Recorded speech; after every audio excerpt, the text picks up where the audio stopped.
Hi, TAM members. This is Margaret Koch, President of TAM, and I'm excited to share with you today a couple of quick tips on following the Texas Legislature, which enters its 88th session on January 10th.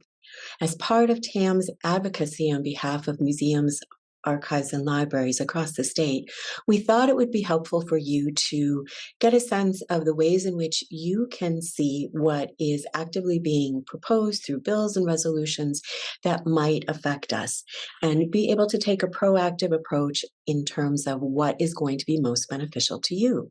So let me go ahead and share how you can find the Texas Legislature online, just quick step by step. So first, on your search engine, the easiest thing to do is put in Texas Legislate online. And since I've been practicing on this, it's one of the first things that comes up. So put that in to your search engine, and then you'll find these choices, and we're going to go right to the home page right here.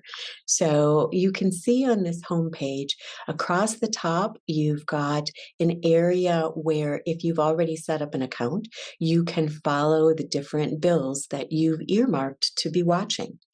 You can look at all aspects of the House and Senate legislation. Again, look up in searches across here, multiple ways to do that. Who's on which committees, what meetings they're having, what's coming up in terms of hearings, how to put in requests for information, and then the overall calendars for this session. You can see many of the similar kinds of choices right here along this line here, and information about who our senators are and who our representatives are. One of the first things that you want to do if you're going to set up an account or make choices about which legislation you want to watch is to make sure that you are in the 88th session. That's this year's session. Our legislature meets every 2 years. You can also go back, though, in history, all the way back to 1989, to the 71st regular session, and look up bills that passed and resolutions that were introduced and signed off on the governor going back that far. For our purposes, we're going to stick with the 88th session, and I'm curious as to what bills may have been introduced already that have any reference to libraries or archives or museums.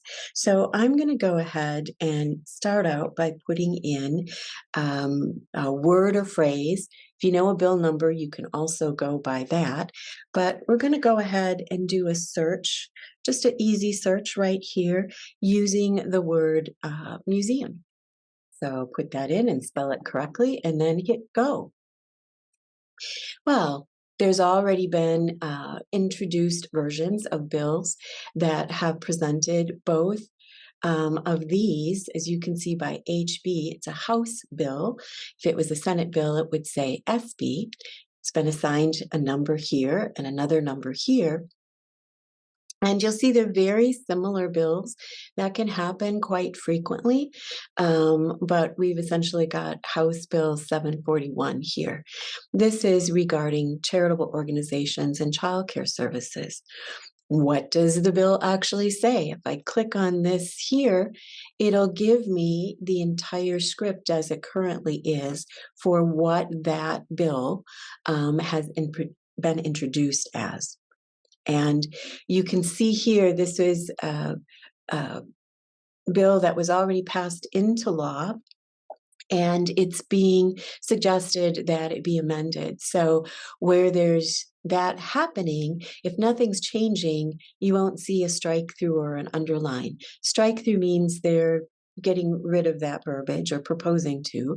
An underline means it is new wording that is being put in.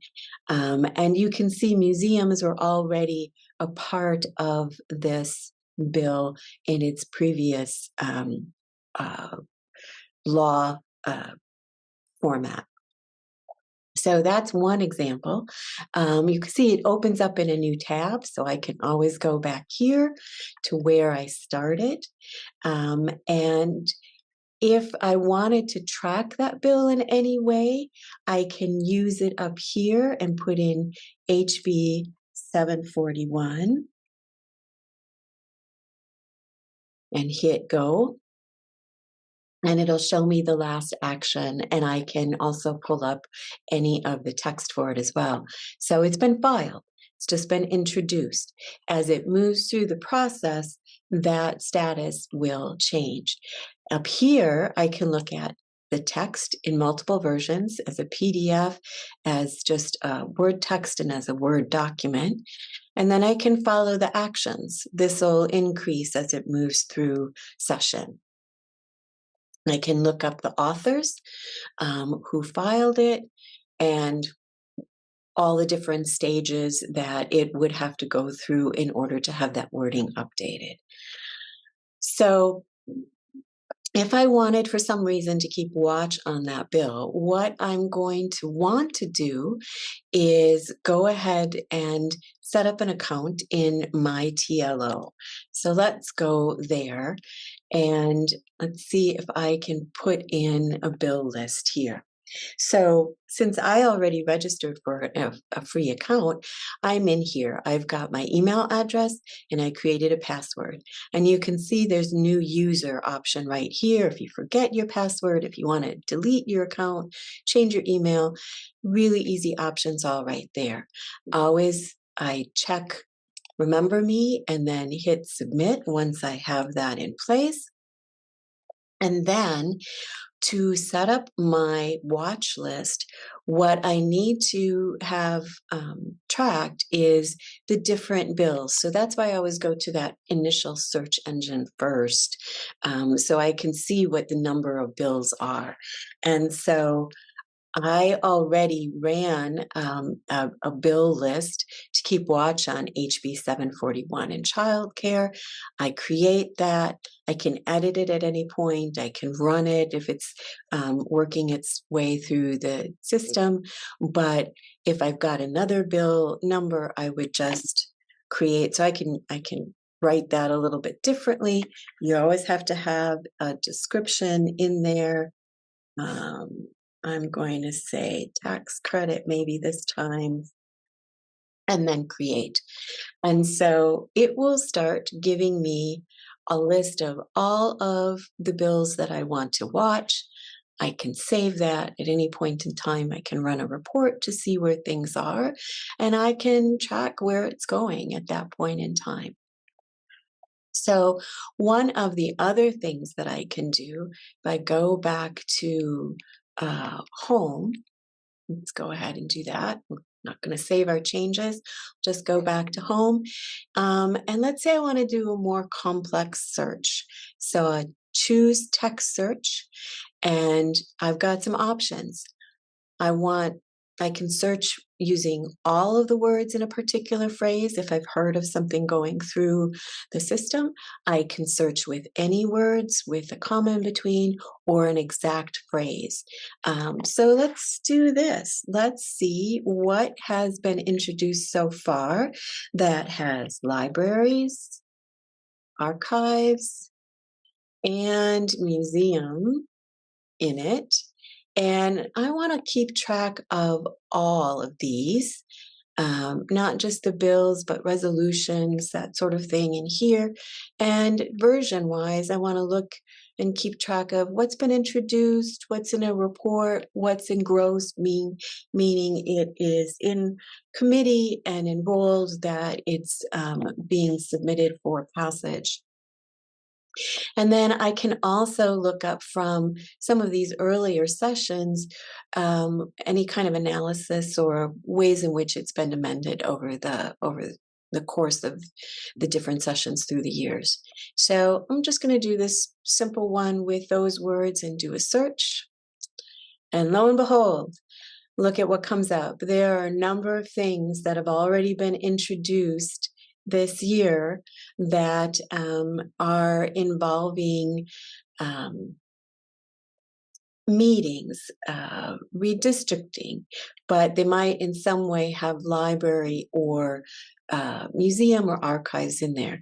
You can use any words just like you would use with any Google or other search engine, and see what comes up. So library construction grants for the Texas State Library and Archives, special education services, all sorts of things like that. Sometimes they will be very apropos to what you're looking for, and sometimes you have to weed through them a little bit, but it's going to give you a pretty comprehensive list. Here's a great one on that's been introduced regarding our wonderful Petroleum Hall of Fame member. So you can see that that's honoring Florence Marie Hall on her induction into the Petroleum Hall of Fame. So everything from really celebratory resolutions all the way up to pretty deep dive bills that will affect the kinds of work that we do can all be found here. So if we go back to the home page, you can get a sense of what's available, and you can also look at what is often particularly helpful, as I mentioned earlier, video broadcasts from the House and Senate. There aren't any that are scheduled for here, but you can go back and look and see what is up online in terms of what's already been recorded. News for the House representatives, for example, here. But if I pick live or broadcast, it'll give a sense of what might have been happening in the different sessions. You can look here. Here's a whole list of every recorded meeting that the different committees have already had starting this fiscal year, which started September 1st. So you can, once you click on one, you get a recording that you can play in your computer, and some of them last fairly long time, but if you're interested in how hearings have went, this is a great way to get a sense of what's already been recorded and entered on record. So that is the brief tutorial on how to watch what the Texas Legislature is doing. Thanks so much, and hope this has been useful to you.